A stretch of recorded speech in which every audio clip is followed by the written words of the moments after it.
안녕하세요. Here we go.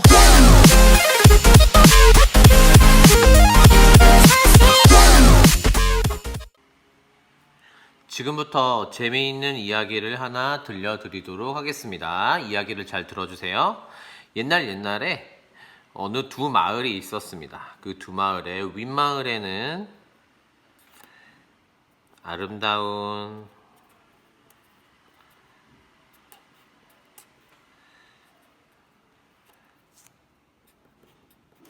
수지라는 처녀가 살고 있었고요. 아랫마을에는 아주 잘생기고 멋진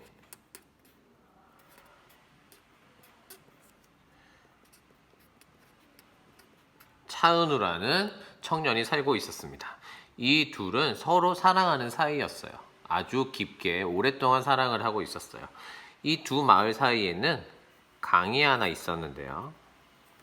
그 강에는 아주 무시무시한 악어들이 살고 있었습니다. 그래서 배가 없이는 이 강을 도저히 건널 수가 없었어요. 그래서 이 강을 악어의 강이라고 불렀습니다. 악어의 강. 하지만 이 둘에게는 행운이었던 게 다행히 두 마을을 이어주는 아주 튼튼하고 멋진 다리가 있었어요. 그래서 그 둘은 다리로 왔다 갔다 하며 서로 사랑을 나눌 수 있었죠. 서로. 그러던 어느 날 아주 큰 비가 와서 태풍과 홍수에 그만 이 다리가 무너져 버리고 말았어요. 다리가 무너지자 이 둘은 서로 만날 수가 없게 됐죠. 그런데 옛날 이야기라서 지금처럼 핸드폰이 있거나 전화가 있는 게 아니었어요. 그래서 둘은 서로의 소식을 알 방법이 없었습니다. 그저 답답해하고 보고 싶어 할 뿐이었죠. 그래서 고민을 하다가 수지는 먼저 마음을 먹었어요. 내가 은우를 만나러 가야겠다. 그래서 강가로 갔습니다. 강가로 가서 이 강을 건널 수 있는 배를 찾기로 했어요. 근데 그 배를 가진 주인공이 있었습니다. 그 배 주인은 바로 김의성이라는 사람이었어요. 이 김의성이라는 사람이 배를 가지고 있었습니다. 그래서 수지는 김의성에게 저기 죄송한데 저를 배를 한 번만 태워주시면 안 될까요? 제가 사랑하는 남자친구를 만나러 꼭 가야 돼서요. 연락이 안 돼서 저를 걱정하고 있을 거예요. 그래서 그 말을 들은 김의성이 얘기했어요. 아우 좋습니다. 배야 얼마든지 빌려줄 수 있죠. 자 그럼 대신 당신이 원하는 걸 주니까 나에게도 조건이 있습니다. 내가 원하는 것도 하나 줄 수 있나요? 수지는 물었어요. 그게 뭔가요? 그러자 김의성이 얘기했습니다. 바로 나와 하룻밤을 보내면 되는 겁니다. 나와 하룻밤을 보내면 내가 배를 태워서 데려다 주겠습니다. 그래서 수지는 고민에 빠졌습니다. 어떡하지? 은우를 봐야 되는데 그러자면은 저 사람과 하룻밤을 보내야 되고 그렇다고 저 사람의 배 없이는 도저히 건널 방법이 없고 어떡하지? 수지는 고민을 하다가 마을에 아주 훌륭하고 현명하기로 소문이 난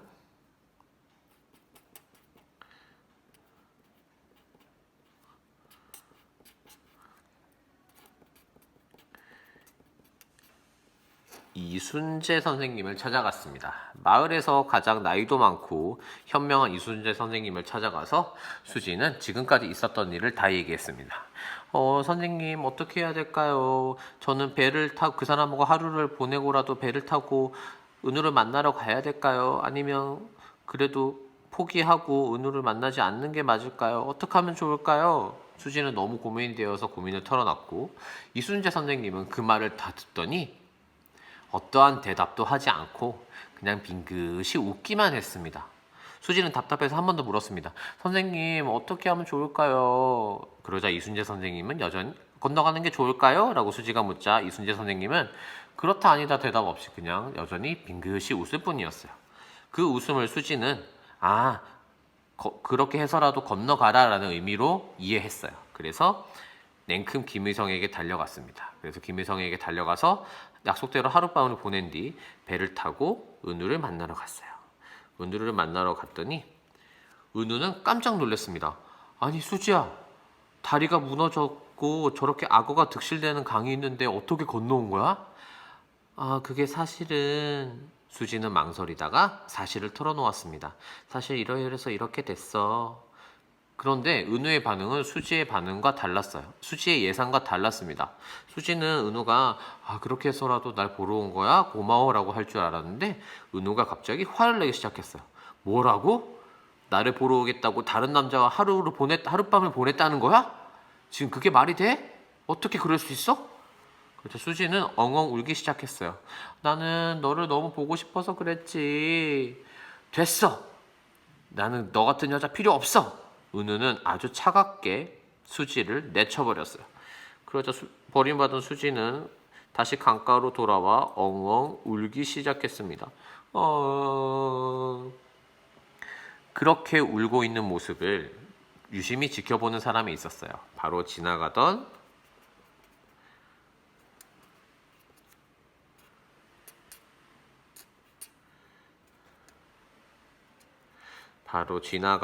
김보성이었어요.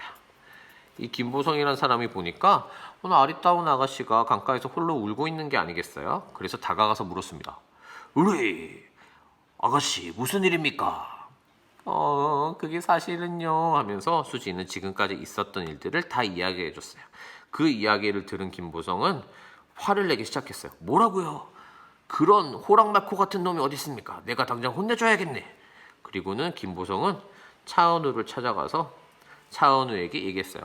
너 같은 놈은 비겁하고 남자의 망신이야. 한 대 맞아야 돼. 그리고는 차은우를 때리기 시작했어요. 차은우를 흠칫 두들겨 패줘서 차은우는 엄청나게 많이 다쳤습니다. 그리고 김보성은 차은우를 때려 눕히고 아주 의기양양해졌죠. 그리고 그런 모습을 보고 수지는 김보성의 팔짱을 꼈습니다. 그리고 김보성은 수지와 팔짱을 끼고 둘은 흥 하는 행복한 표정으로 졸졸졸졸 다른 곳으로 가버렸어요. 이 이야기가 바로 악어의 강 이야기인데요. 사람마다 5사람이 나오죠. 지금 수지, 김의성, 이순재, 차은우, 김보성. 근데 사람마다 평가가 달라집니다. 어떤 평가가 달라지냐면 이 5명 중에 누가 나쁜 사람이고 누가 좋은 사람인가, 누가 잘했고 누가 잘못했는가 이에 대한 생각이 달라지는데요. 그걸 한번 알아볼까 해요. 자, 여러분은 이 5명 중에 누가 제일 나쁘고 그 다음 나쁜지 순서를 매길 겁니다. 이걸 같이 줄 세우기라고 하는데요. 이 5명 중에 나쁜 순서대로 이름을 써주면 됩니다. 가장 나쁘다고 생각하는 사람을 앞에, 그 다음, 그리고 그렇게 생각하는 이유를 간단하게 써주기 바랍니다.